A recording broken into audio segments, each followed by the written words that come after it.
Daar is 'n eenvoudige maar kragtige oomblik in die evangelies waar Jesus die groot skare kos gee. Jy ken dalk die storie en ek onthou as 'n kind was dit altyd een van my favorites, seker omdat ek baie lief was daarvoor om te eet. Ons kry die gedeelte in Markus 6 vanaf vers 30. 'n Groot klomp mense het gesien waarheen Jesus en sy disippels gaan en hulle het hulle gevolg. En die teks sê vir ons dat toe Jesus die menigte mense sien, het hy hulle innig jammer gekry, want hulle was so skape sonder 'n herder. Toe begin hy praat en hulle leer, en die mense het geluister en daar het hulle lank gebly.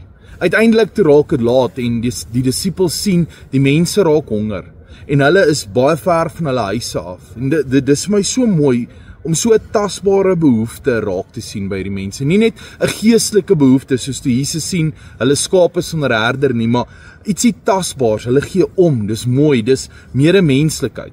Hulle gaan sê toe vir Jesus, luister, ons moet die mense begin huis toe stuur, want dit raak laat en die mense raak honger, maar Jesus antwoord hulle, gee julle dan vir hulle iets om te eet.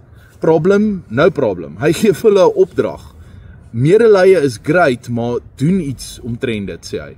Die disippels kyk rond en hulle het byna niks.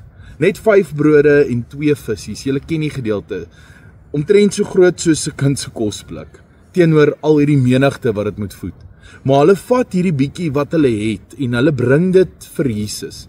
En toe gebeur iets amazing. Jesus vat dit, die bietjie, al wat ons het, en hy kyk op en hy sê dankie en hy vra die seën daarop en hulle begin dit uitdeel en dit hou nie op nie.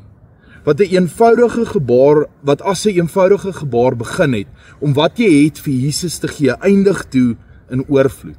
Almal eet, niemand gaan honger huis toe nie, en daar bly nog mandjies vol oor. Dis die boodskap. Saam met Jesus is wat jy het genoeg. Jou tyd, jou vermoëns, jou gawes, jou vriendelikheid, jou geduld.